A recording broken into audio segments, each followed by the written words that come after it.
असुरराज, आप क्षण भर यहां प्रतीक्षा करें।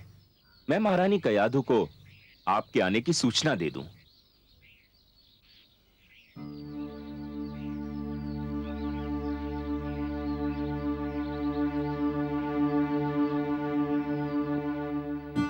देवी कयाधु,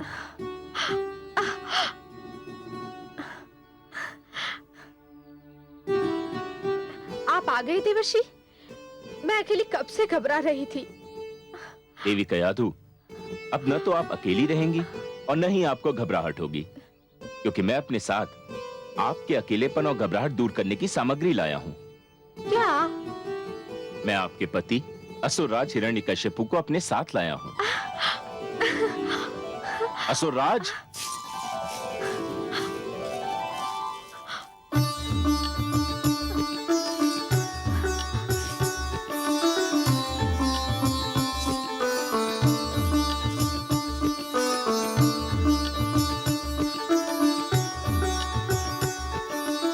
नारायण नारायण।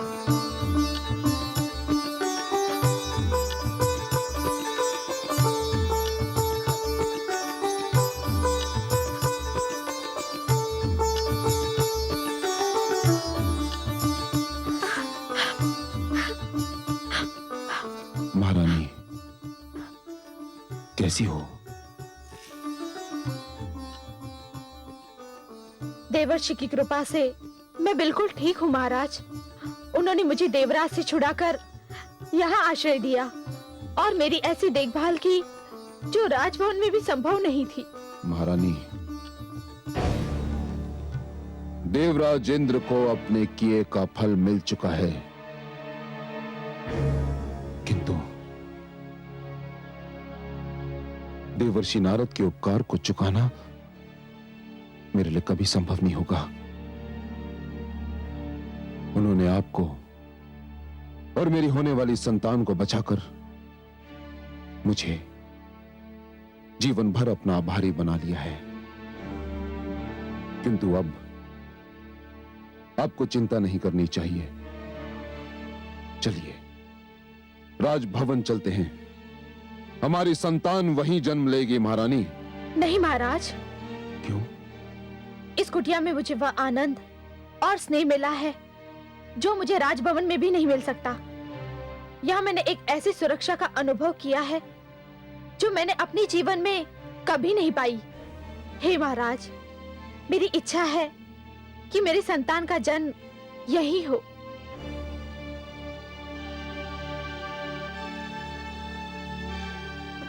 ठीक है, आपकी इच्छा के विरुद्ध मैं कोई भी कार्य नहीं करना चाहता महारानी। गर्भवती स्त्री को जहां भी आनंद मिले, संतान का जन्म वहीं होना चाहिए, मुझे कोई आपत्ति नहीं। मैं ये समाचार देवर्षि को सुनाता हूं। आप निश्चिंत होकर विश्राम करें। आइए।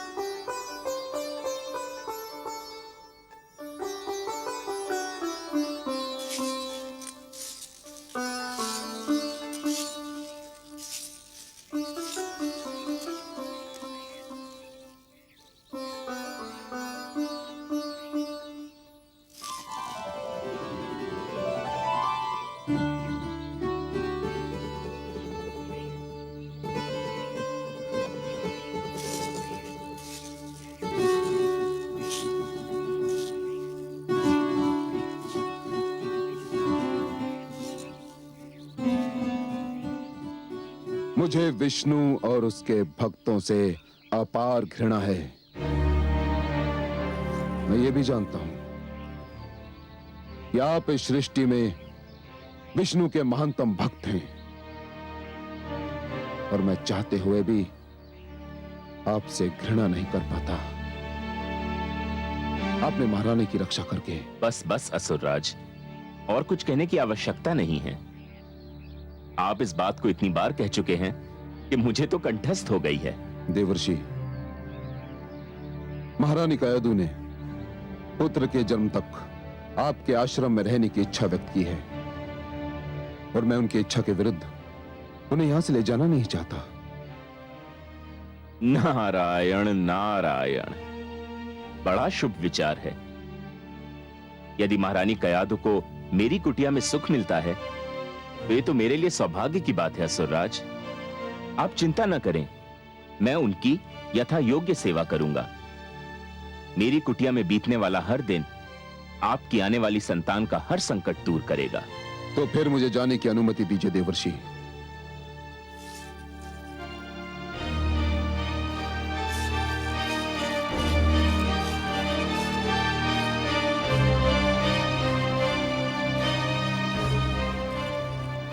हे नारायण, आपकी लीला भी अनुपम है।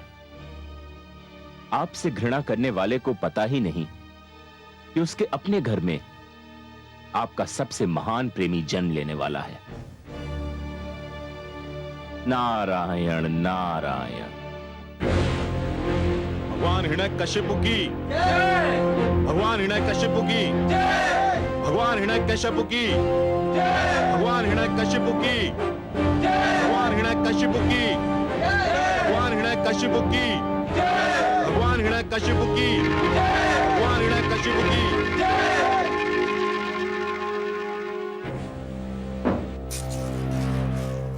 बधाई हो भगवान हिरण्यकशिपु, इंद्रासन पर बैठने के लिए बहुत बहुत बधाई हो। अब तो अप्सराएं आपके संकेत पर नृत्य करेंगी। समस्त देवगण नतमस्तक होकर आपको नमस्कार करेंगे।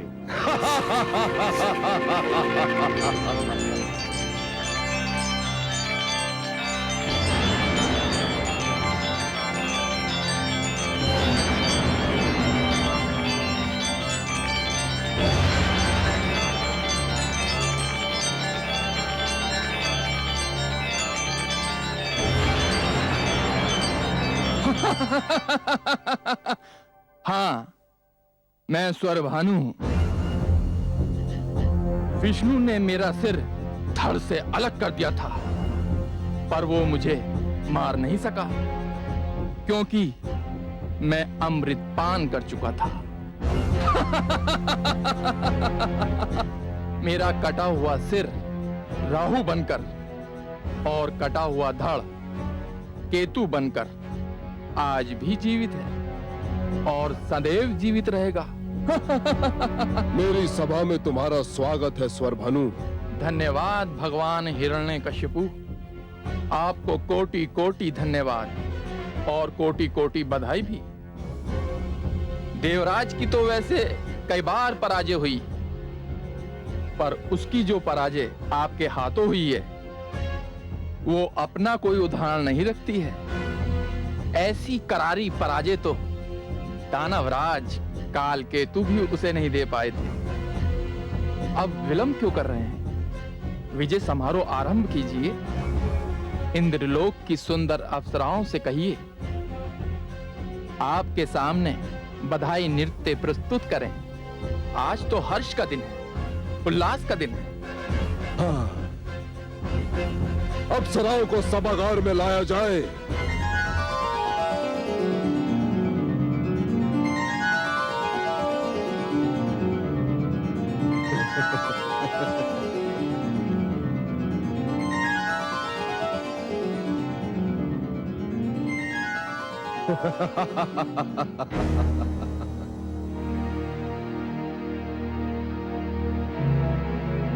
देवलोक की अप्सराओं, तुम आज तक देवराज इंद्र के लिए नृत्य करती थी, किंतु आज से तुम भगवान हिरण्यकशिपु के लिए नृत्य करोगी, क्योंकि यह सिंहासन अब मेरा हो चुका है और मेरा ही रहेगा। नृत्य प्रस्तुत करो, एक ऐसा सुंदर नृत्य जिसे देखकर मैं अपनी कठोर तपस्या की सारी थकान भूल जाऊं। नाचो, नाचो।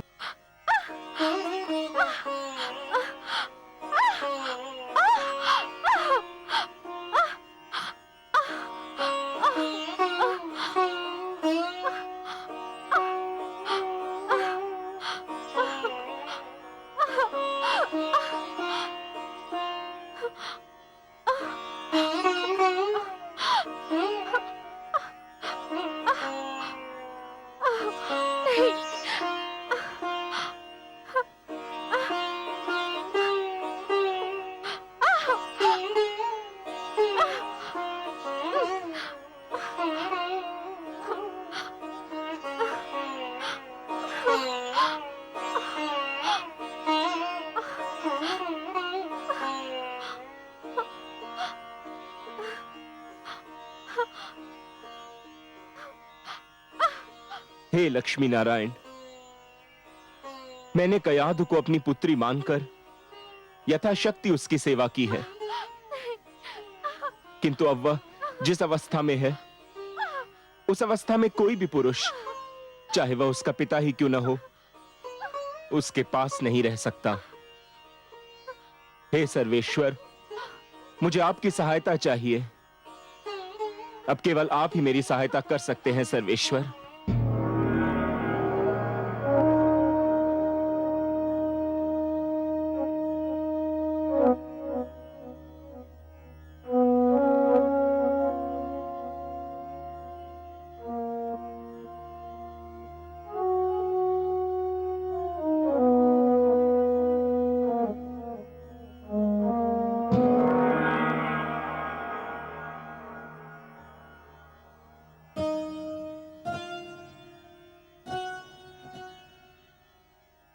हे योग माया, आप देवर्षि के आश्रम में जाइए।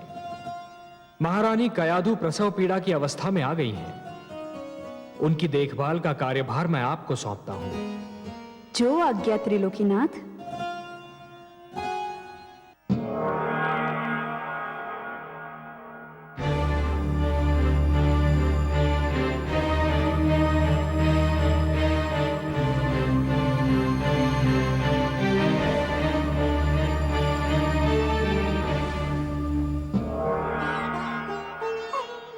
प्रणाम देवर्षि।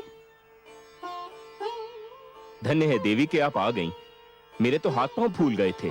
आप चिंता न करें देवर्षि, मैं सब संभाल लूंगी। प्रणाम भगवान। भगवान हिरण्यकशिपु की जय हो। तुमको हमारे आनंद में विघ्न डालने का साहस कैसे हुआ? कौन है ये मानव और कौन है ये स्त्री? भगवान, ये अपराधी हैं। तो इन दुष्टों का अपराध सुनाया जाए। भगवान, हमने चारों ओर आपका यह आदेश पहुंचा दिया था कि आप कोई विष्णु का नाम नहीं लेगा। तो क्या इन्होंने विष्णु का नाम लिया? नहीं भगवान, इन्होंने तो उससे भी बड़ा पाप किया है। इन दोनों ने तो अपने इस नवजात पुत्र का नाम ही विष्णु रख दिया है। अपराध, जघन्य अपराध। कड़ा दंड मिलेगा इन्हें इस अपराध का, कड़ा दंड। सोचते क्या है भगवान? 2 टुकड़े कर दीजिए इस शिशु के। जन्म लेते ही विष्णु का नाम पाने का इससे कम दंड क्या हो सकता है? विष्णु पुत्र समाप्ति का इससे बढ़कर शुभारंभ और क्या हो सकता है? नहीं। तुम्हारा सुझाव हमें सुंदर लगा स्वर भानु। इसे ऐसा आतंक फैलेगा जिसे विष्णु के नाम लेवा सदा के लिए समाप्त हो जाएंगे। 2 टुकड़े कर दो इस शिशु के शरीर के, 2 टुकड़े कर दो। नहीं, असुर राज, आप 2 टुकड़े कर दीजिए, लेकिन मेरे बच्चे को कुछ मत कीजिए। मेरे बच्चे को कुछ मत कीजिए। हे कमल नयन, क्या हो रहा है संसार में?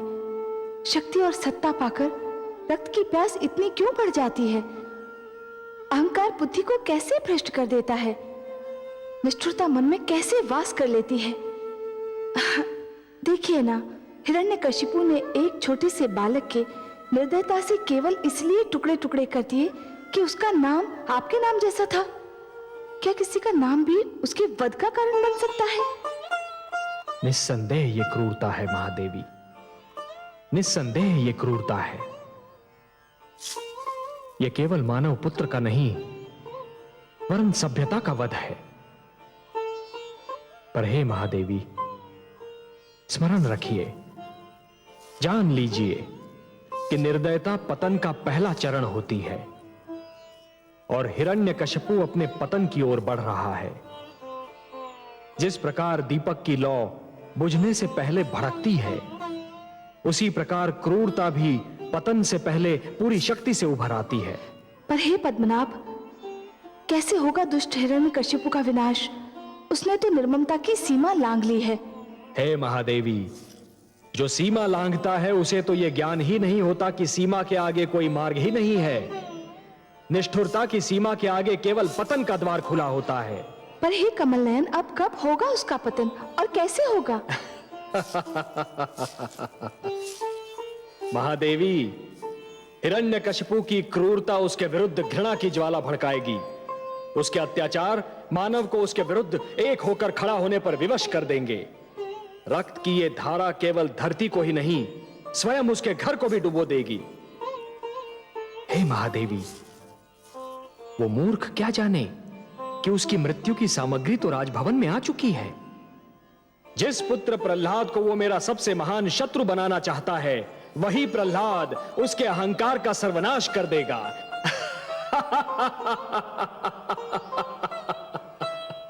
जिस प्रकार समुद्र को यह ज्ञान नहीं होता महादेवी कि उसकी गहराइयों में ज्वार पल रहा है, उसी प्रकार हिरण्यकशिपु को भी यह ज्ञान नहीं है कि उसके ईश्वरत्व को ललकारने वाला स्वयं उसके राजभवन में जन्म ले चुका है। महादेवी, यह कथा बहुत रोचक है। महादेवी, यह कथा बहुत रोचक है और इसका हर मोड़ अधिक रुचिकर होगा। पर आप चिंता न कीजिए देवी, जब अत्याचार अपनी सीमा से आगे बढ़ जाता है तो निस्संदेह उसका अंत भी हो जाता है। बधाई हो महाराज। देव ऋषि नारद ने समाचार भेजा है कि महारानी कयादु ने एक अत्यंत सुंदर पुत्र को जन्म दिया है। बधाई हो भगवान हिरण्यकशिपु, बधाई हो। शुभ समाचार है ये, शुभ समाचार। ये तो बहुत ही शुभ शकुन है भगवान। अभी अभी विष्णु नाम के बालक का वध हुआ और अभी अभी ये सूचना मिली है कि आपके पुत्र ने जन्म लिया है। तुम सत्य कहते हो स्वर भानु, शुभ शकुन है ये, शुभ शकुन। इसका अर्थ ये हुआ कि मेरा पुत्र विष्णु का मुझसे भी बड़ा शत्रु सिद्ध होगा।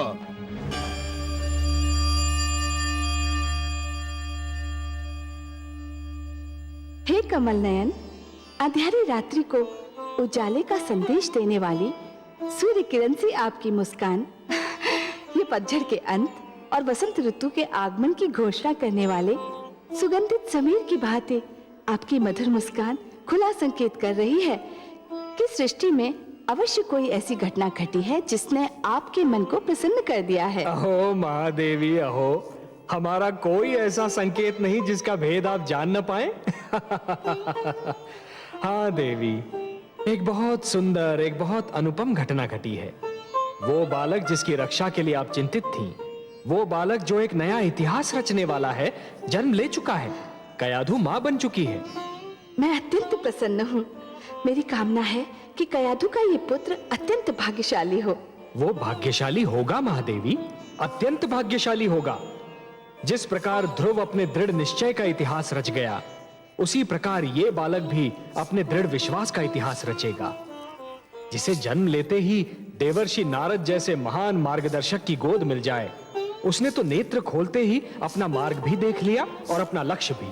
हे त्रिलोकीनाथ, मुझे इस बालक के जन्म का हर्ष है, परंतु थोड़ी घबराहट भी हो रही है। घबराहट? घबराहट का क्या कारण महादेवी? उसका जन्म एक ऐसे राक्षसी प्रकृति के असुर के घर में हुआ है जो वास्तविकता जान लेने के उपरांत इस नन्हे बालक का बैरी बन जाएगा। ऐसे शक्तिशाली और अभिमानी का ये बालक सामना कैसे कर पाएगा? यही तो उसके दृढ़ विश्वास की परीक्षा होगी महादेवी। महादेवी, केवट का साहस शांत बहने वाली नदी में नौका खेने से सिद्ध नहीं होता।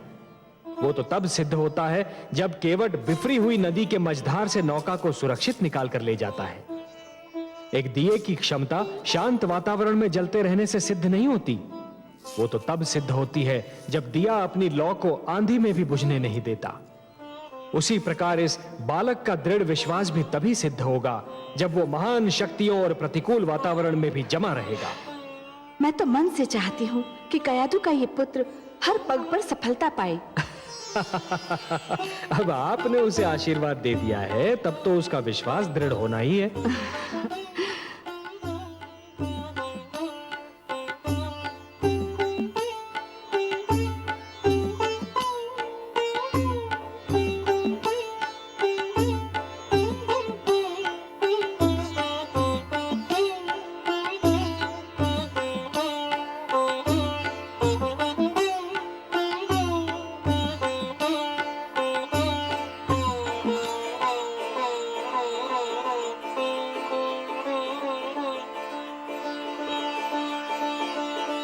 आयुष्मान भवः पुत्र। अपनी माता के गर्भ में मुझसे जो कुछ भी सुना था, सीखा था, वह स्मरण है कि भूल गए? ओम नमो भगवते वासुदेवाय। ओम नमो भगवते वासुदेवाय। बस बस पुत्र, मैं संतुष्ट हो गया। तुमने तो मेरा पूरा पाठ कंठस्थ कर लिया है। ध्यान रखना पुत्र, मैंने तुम्हें ईश्वर पर आस्था और विश्वास का मार्ग दिखाया है। यह विश्वास सृष्टि की महानतम शक्ति है। जो ईश्वर पर अडिग विश्वास रखता है, वह पर्वत से टकराए तो पर्वत झुक जाए, समुद्र से मिले तो समुद्र शांत हो जाए। सूर्य, चंद्रमा, नक्षत्र मंडल जिसकी ओर भी दृष्टि डाले, वही उसका दास हो जाए। सृष्टि का पूरा भेद ही उसकी मुट्ठी में आ जाए। कठिन को सरल और असंभव को संभव बनाना उसके बाएं हाथ का खेल होगा। पुत्र, इस मार्ग से कदापि नहीं हटना।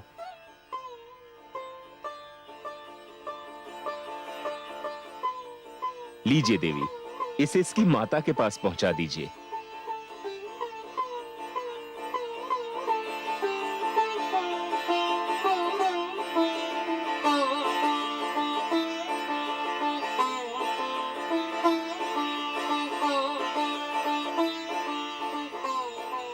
नारायण नारायण।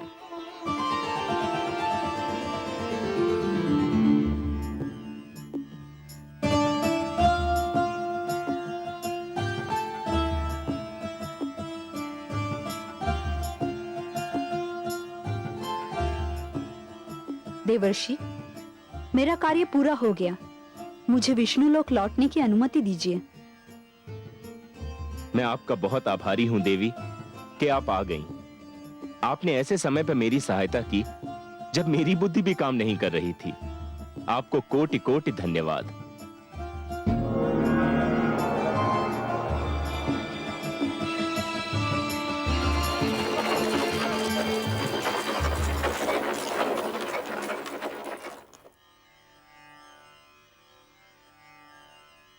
नारायण नारायण।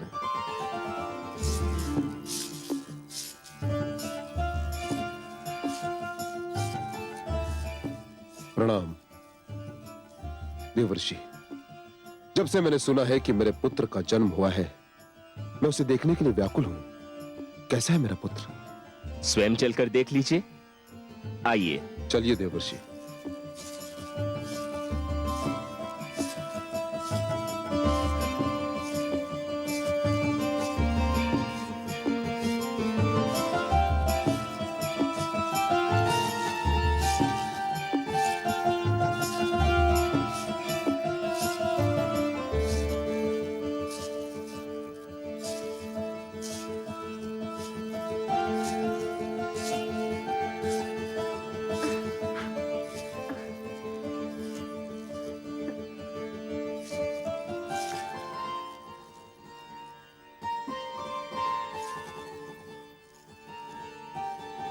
कितना सुंदर है मेरा पुत्र, कितना प्रतिभावान लगता है। देवर्षि, इसके माथे से तो तेज की किरणें फूट रही हैं। कितनी मीठी है इसकी मुस्कान, उसकी आंखें सूर्य और चंद्रमा की भांति चमक रही हैं।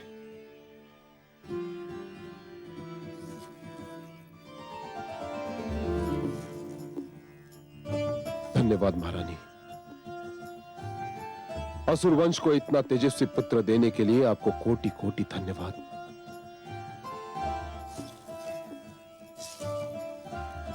देवर्षि, आज यदि मेरा पुत्र सुरक्षित है तो केवल आपकी कृपा के कारण। असुरराज, मेरी कृपा आपको इसलिए लग रही है क्योंकि मैंने जो कुछ भी किया वो आपने देख लिया। आपके पुत्र पर तो धरती और आकाश से न जाने किस किस ने कृपा की है। आपने तो देख ही लिया कि इसके मुख पर कितना तेज है। देवर्षि, तीनों लोक में आपसे बड़ा ज्योतिष विद्या का ज्ञाता कोई नहीं। मेरी विनती है कि मेरे पुत्र का नामकरण आप ही करें। नारायण नारायण। असुरराज, आप पुत्र पाकर प्रसन्न हुए ना? प्रसन्न, अति प्रसन्न, हर्षित, अति हर्षित देवर्षि। तो जो अत्यंत प्रसन्नता देता है, असीम हर्ष प्रदान करता है, उसे प्रहलाद कहते हैं। असुरराज, मैं आपके पुत्र का नाम प्रहलाद रखता हूं क्योंकि ये आपके जीवन में प्रसन्नता और आह्लाद लेकर आया है। प्रहलाद।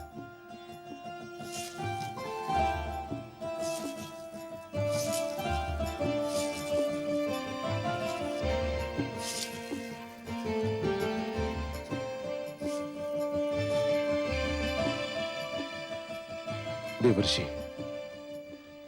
बहुत सुंदर नाम सोचा है आपने।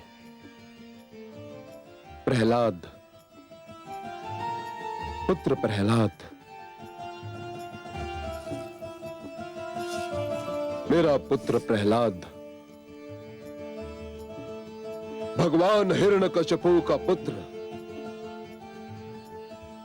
प्रहलाद। देवर्षि, मुझे लगता है कि मेरा पुत्र महानता में मुझसे भी आगे निकल जाएगा। हे असुरराज, मेरी ज्योतिष विद्या कहती है कि पहली बार आपके मुख से सत्य वचन निकला है। देवर्षि, मुझ में इतना साहस नहीं कि मैं आपसे कहूं कि आप मुझसे कुछ मांगें, किंतु यदि कोई इच्छा हो तो अवश्य व्यक्त कीजिए। सत्य असुरराज? सत्य, परम सत्य देवर्षि। आपकी किसी भी इच्छा की पूर्ति करके मुझे हर्ष होगा।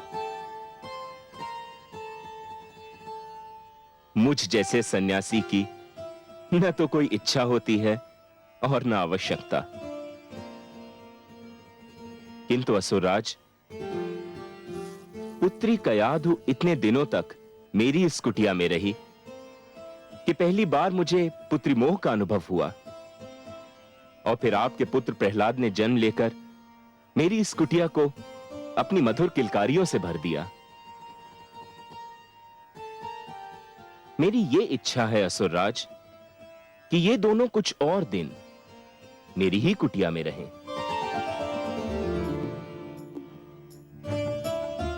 आपने तो मेरे मन की बात कह दी देवर्षि। मेरी भी इच्छा थी कि मैं और मेरा पुत्र आप ही के साथ रहें। मुझे तो देवर्षि की कुटिया स्वर्ग के समान लगती है। देवर्षि, मैं आपकी इच्छा की पूर्ति के लिए वचनबद्ध हूं। अपने पुत्र से दूर रहना मेरे लिए संभव नहीं,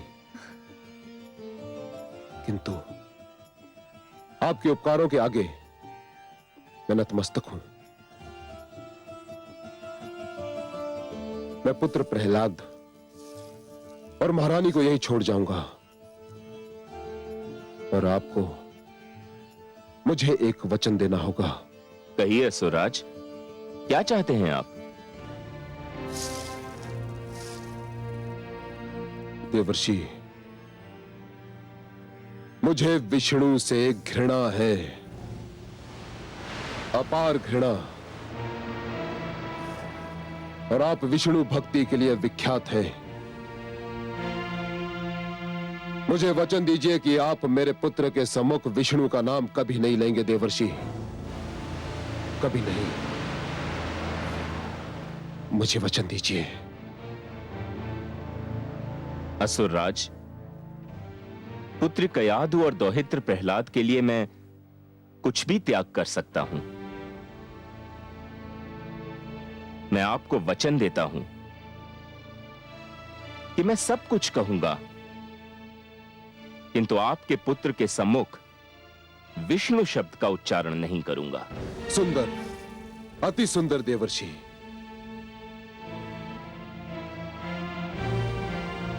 नारायण नारायण।